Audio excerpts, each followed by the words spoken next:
One day, my mother was diagnosed with terminal cancer and given only 6 months to live. I asked my husband, George, and his mother if it would be possible to live with my mother for her last days. They responded, "She's going to die soon anyway, right? No point in trying so hard. It won't cure her, it's just a waste of time. Why would you say something so terrible?" Ultimately, George and my mother-in-law did not agree to let her live with us, and my mother passed away alone. Several years later, my mother-in-law was diagnosed with the same terminal cancer. George immediately decided to live with his mother, but I could not forgive and accept it.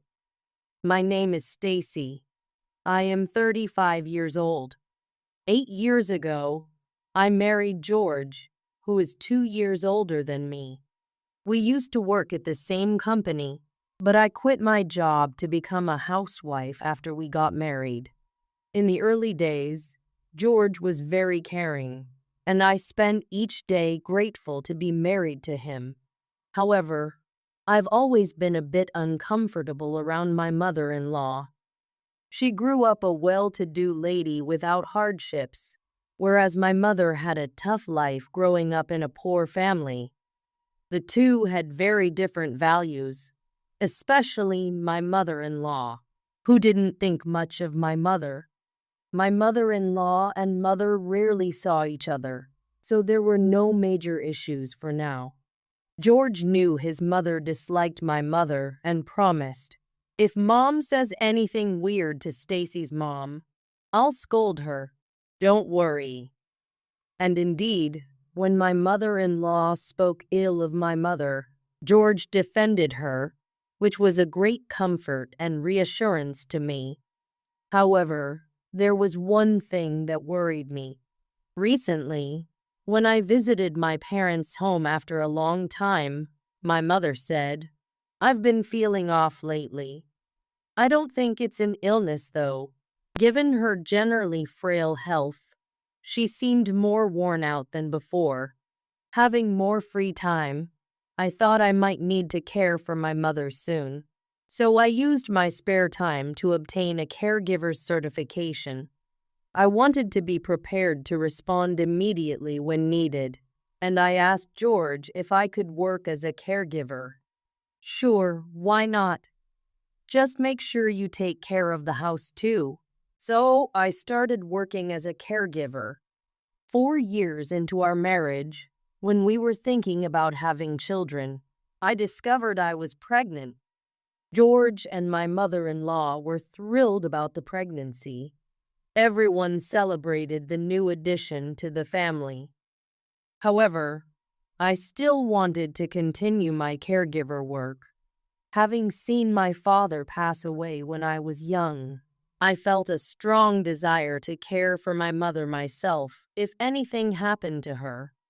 Initially, George and my mother-in-law opposed it, worrying about the baby, but eventually, they reluctantly allowed me to continue working. I was getting used to my job as a caregiver when one day during lunch, I received a call. "Hello, Stacy. Please stay calm. Your mother has collapsed and been taken to the hospital." "Hello? What? Really?" "Yes, she suddenly collapsed and had to be rushed to emergency." The call came from my mother's boss at her workplace. After hanging up, I was rooted to the spot. What if something happens to my mother? With a sinking feeling and a pounding heart, I rushed to the hospital.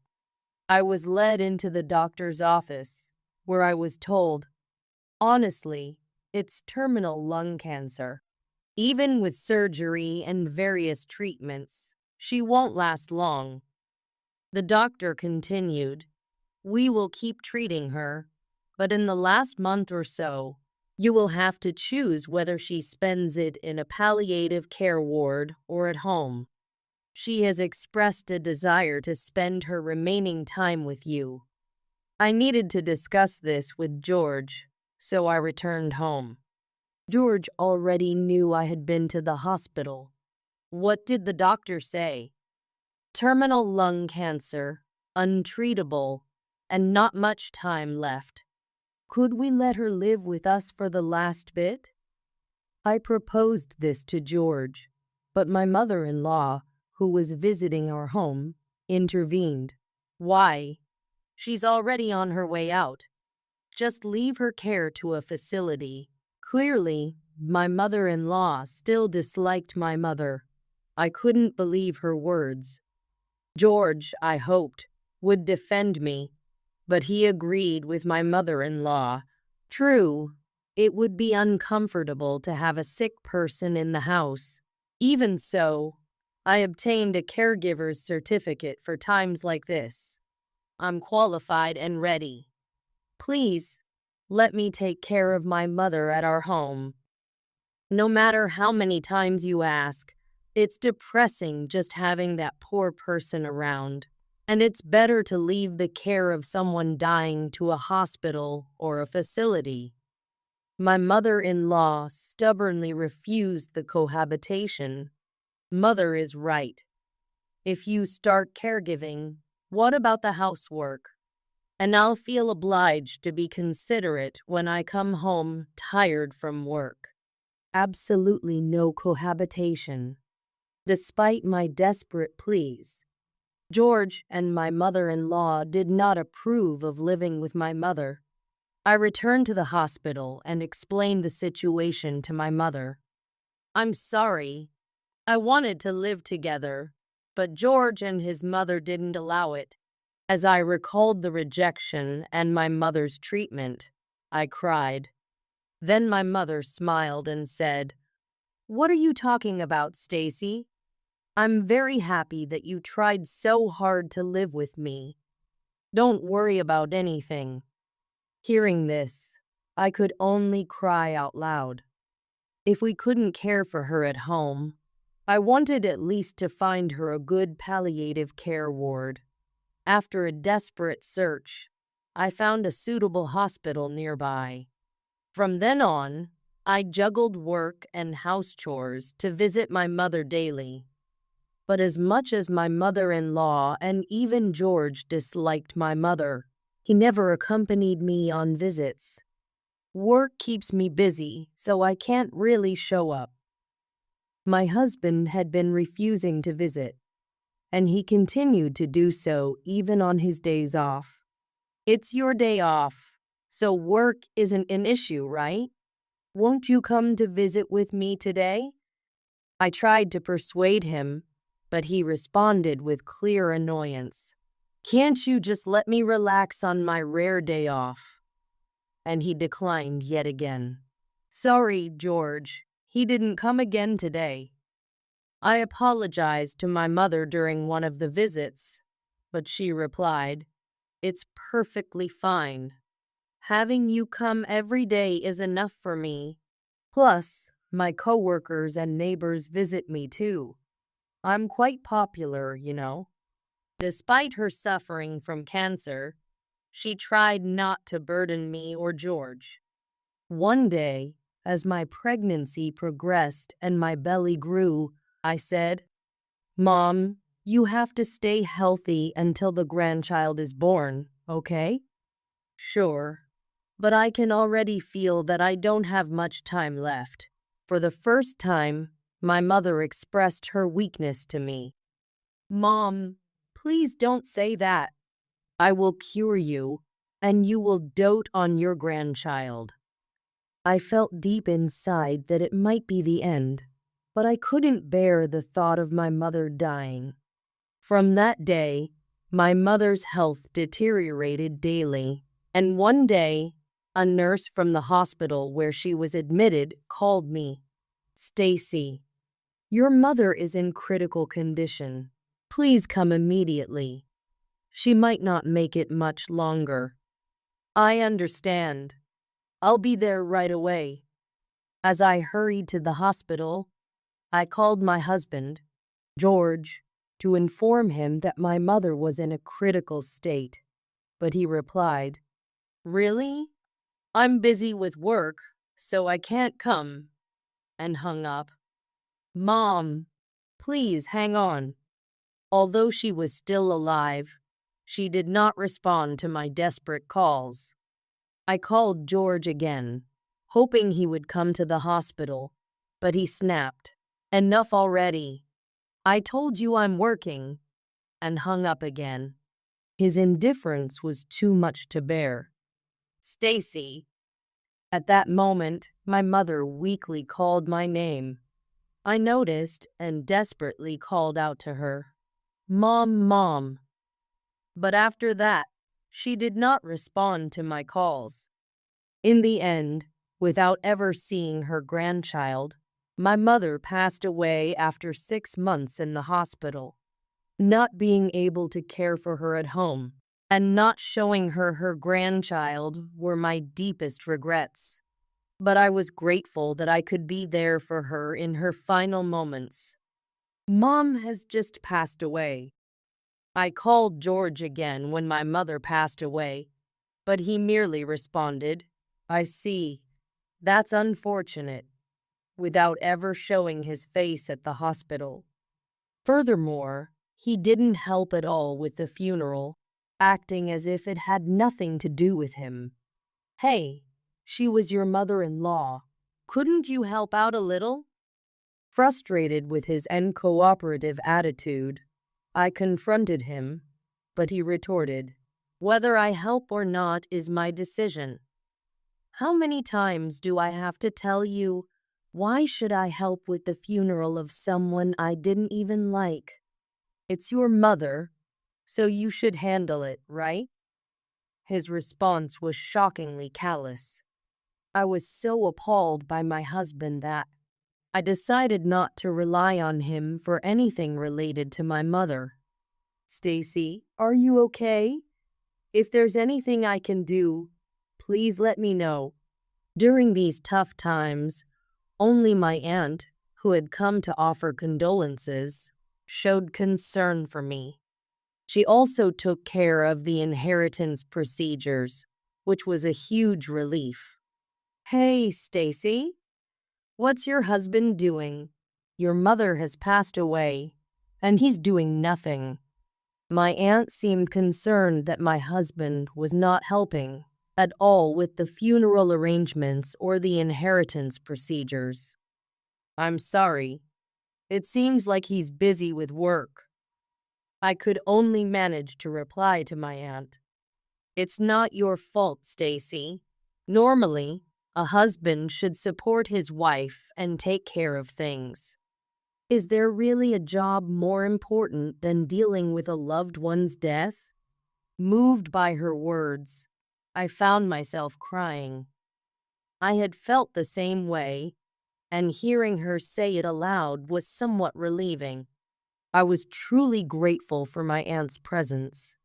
Although George and my in-laws did attend the funeral, George muttered, "I really hate such gloomy places," even during the funeral. "When will this be over? I want to go home." My mother-in-law looked utterly bored throughout the event, yawning and muttering complaints as if she wished she were anywhere else. I thought to myself that it would have been better if she had not attended at all, and it seemed my aunt felt the same way. "Stacy, that attitude is just appalling. It would have been far better if they hadn't shown up at all. It's unbelievable, really. Are they even the same kind of people as us?" she said angrily, expressing her frustration about how my husband and his mother disrespected her sister's funeral. Thus, my mother's death created a huge rift between my husband and me. Honestly, at this point, I was considering divorce. I was so angry at how my mother had been treated that I felt like I might explode. But ultimately, I couldn't go through with the divorce. The thought of raising my soon-to-be-born child alone was daunting. Although I was working, it was only part-time, and without a stable income or my husband's earnings, living would be challenging, forcing me to rely on him. I had initially taken up the caregiver job for my mother, and while I could have quit, the job was fulfilling, and more importantly, I needed the income for my child, so I decided to keep working for a while longer. After some time, my son was born.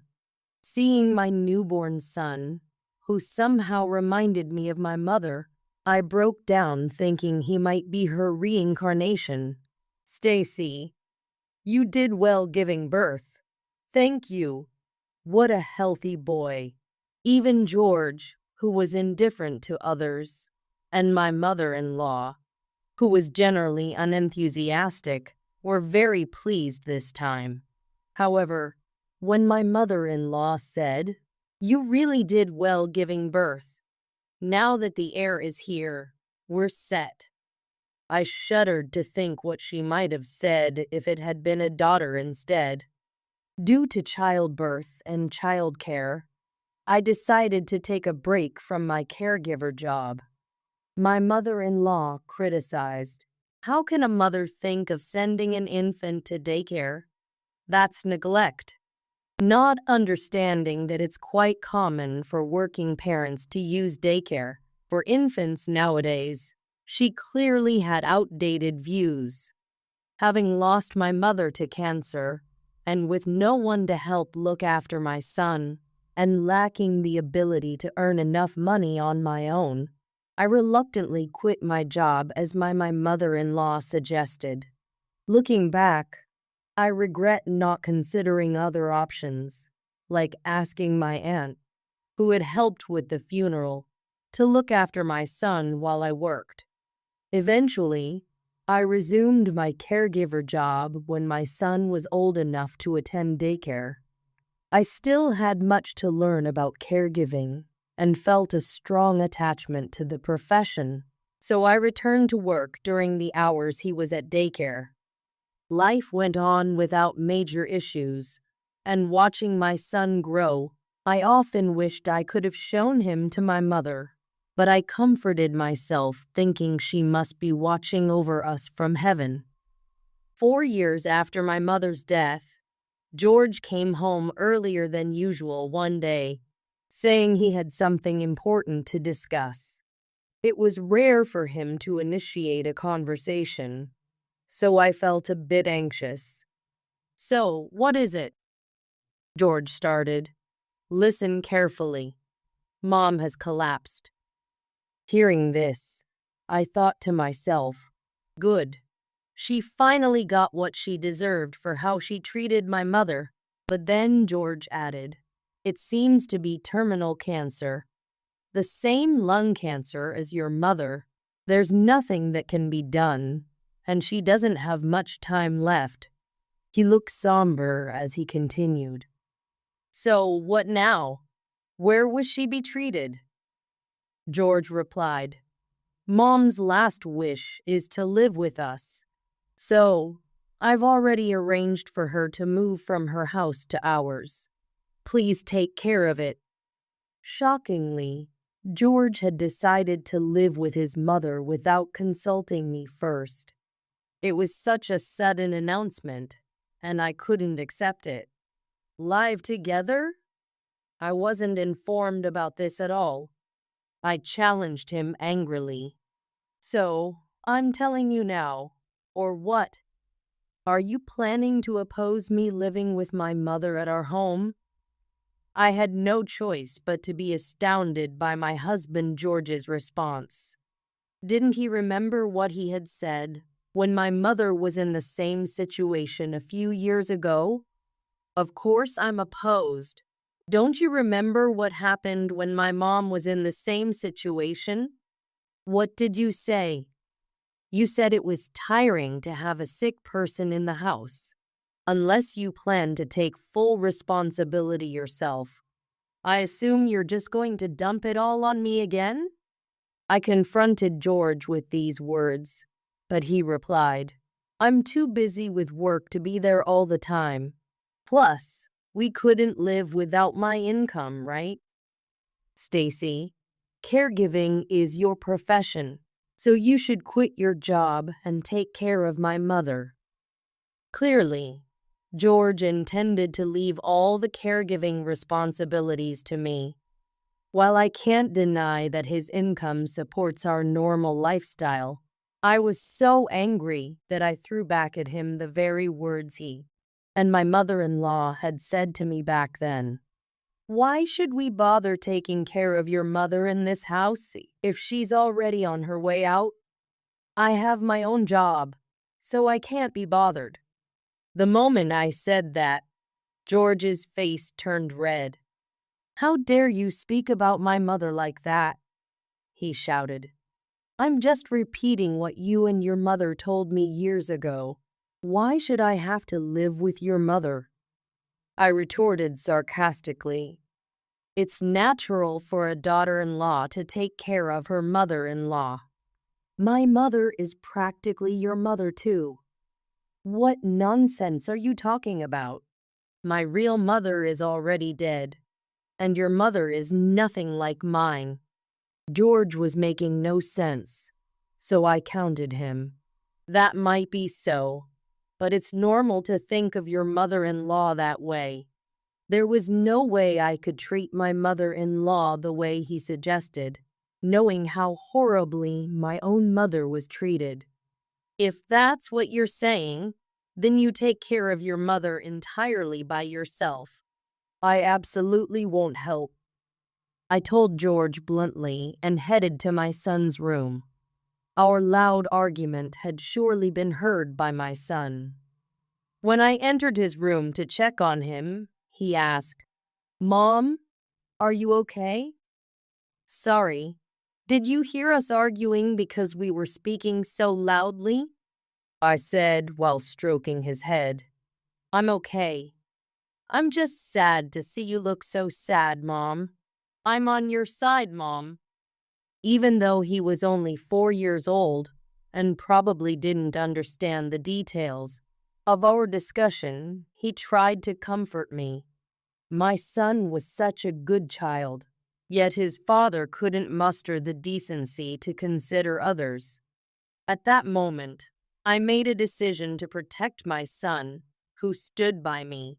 Ultimately, George and I couldn't agree on living with my mother-in-law, but he began staying at his parents' home to sort out my mother-in-law's belongings. It was convenient for me that George wasn't coming home, because I had already decided to divorce him. About 2 weeks ago, my aunt mentioned seeing George walking arm in arm with another woman after my mother's funeral.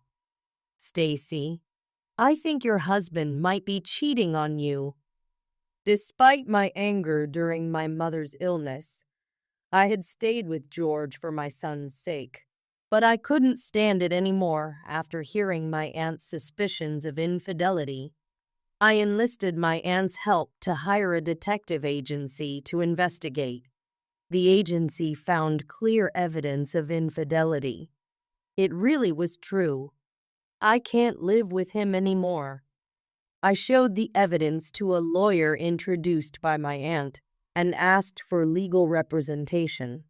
The lawyer prepared various documents to ensure the divorce would go smoothly. Having decided to divorce, I planned to leave the house with my son the day George and my mother-in-law were due to return. George regularly sent messages while he was at his parents' house, but they were one-sided messages like, "Have you quit your job yet? The cohabitation is starting soon. Is everything ready?" I read all his messages, but chose to ignore them. On the day my mother-in-law's belongings were to be moved to our house, George arranged to follow the truck carrying her things home. Hey, what's going on? I didn't hear anything about you suddenly disappearing. After the moving was done, I received a message from George. Having decided to ignore him up to now, I sent back just one line. Since it's the last time, You can call me." Seconds after sending the message, George called. "Stacy, where have you guys gone? Explain what this is all about." Over the phone, I told him. "What do you mean? You proceeded with the cohabitation on your own, so I'm just doing what I want to, right?" That might be, but there was no need to leave the divorce papers and disappear. I had signed the divorce papers and left them on the living room table when I moved out with my son. I continued firmly as George's anger did not subside. "The divorce has nothing to do with the cohabitation. You said you were staying to sort out your mother's stuff, right? But you were actually cheating, weren't you? I can't live with someone like that."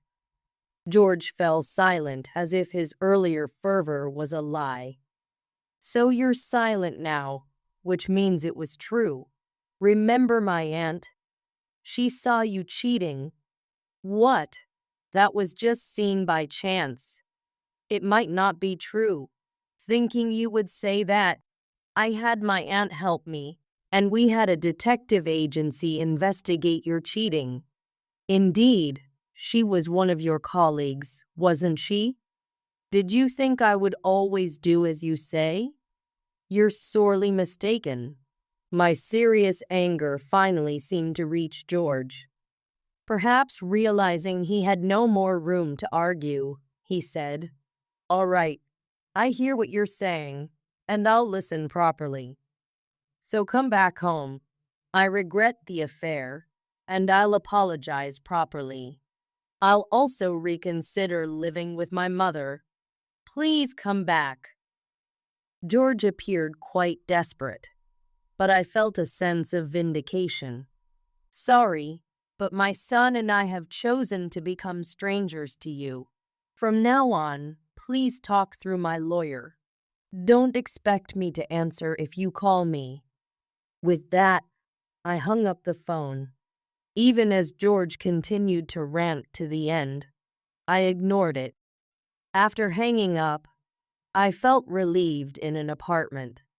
Having decided to leave home with my son, I struggled to find a good place, so I consulted my aunt.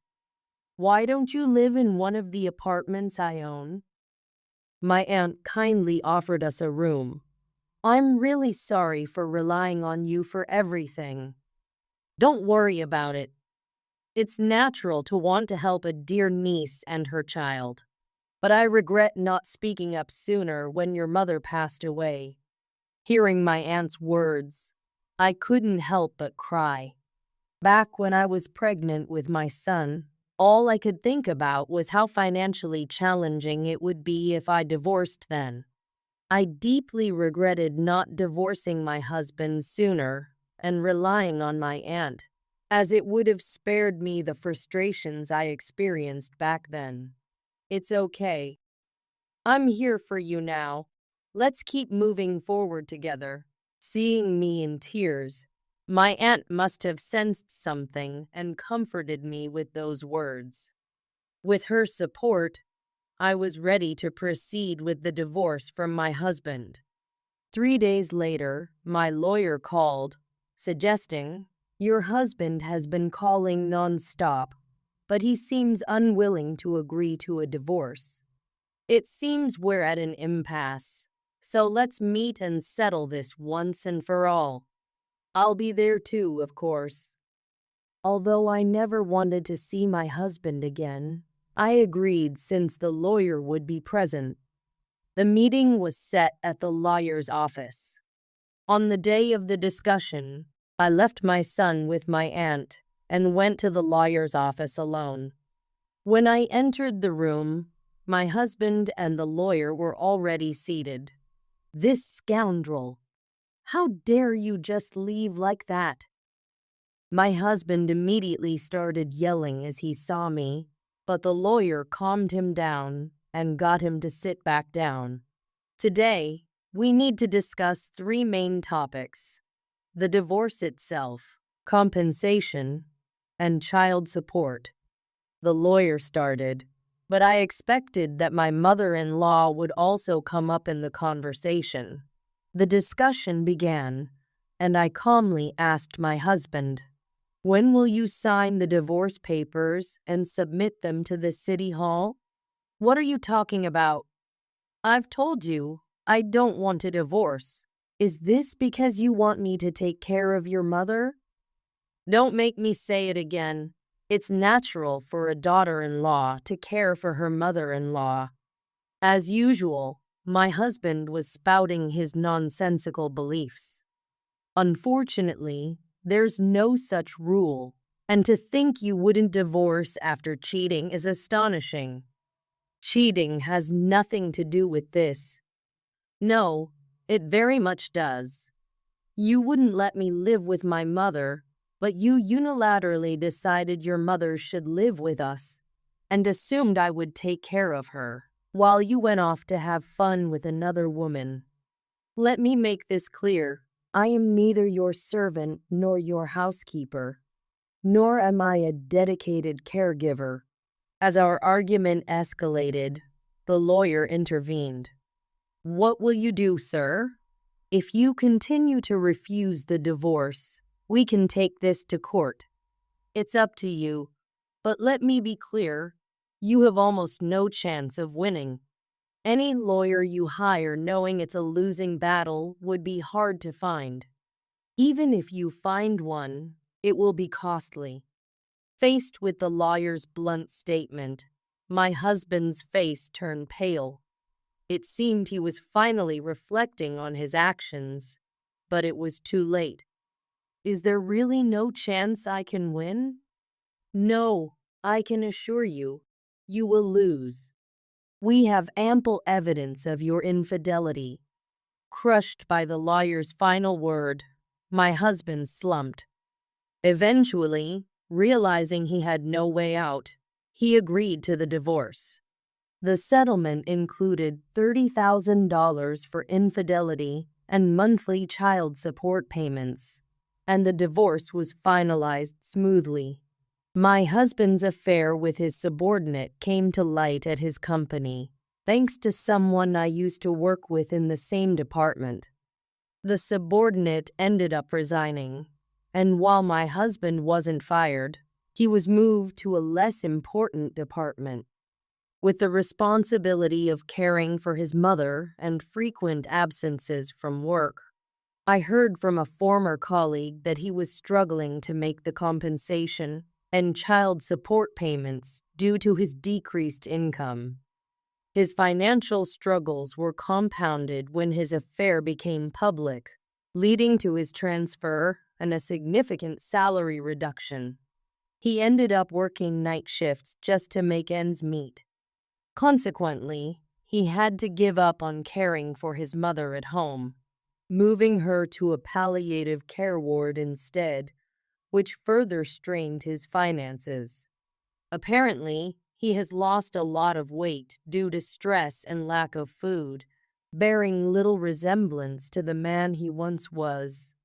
Meanwhile, with my aunt's support, I successfully continued my work as a caregiver and even upgraded my skills enough to earn a caregiving certificate, increasing my income. Now my son and I can live comfortably, though not lavishly. Is it really okay to rent me this beautiful apartment for just $300 a month? Feeling guilty about the deal I was getting, I asked my aunt again, but she insisted. "I've told you it's fine." Knowing that I was concerned, my aunt added a gentle condition to the arrangement for renting the apartment. "Then, I'll add just one condition for renting. Every month on the anniversary of my sister's and your mother's passing, invite me over for a meal together." I was initially taken aback, thinking if that was really all she wanted. "All right, maybe I could order some takeout every month," I started to suggest, but before I could finish, my aunt interjected with a smile. "No, I want to eat the food you make, Stacy." "Understood." I'll cook whatever you like." With that, I agreed to my aunt's terms and started my new life in the apartment. Since moving in, we've held our monthly dinners as promised. My son has grown very fond of my aunt, who treats him like a real grandmother.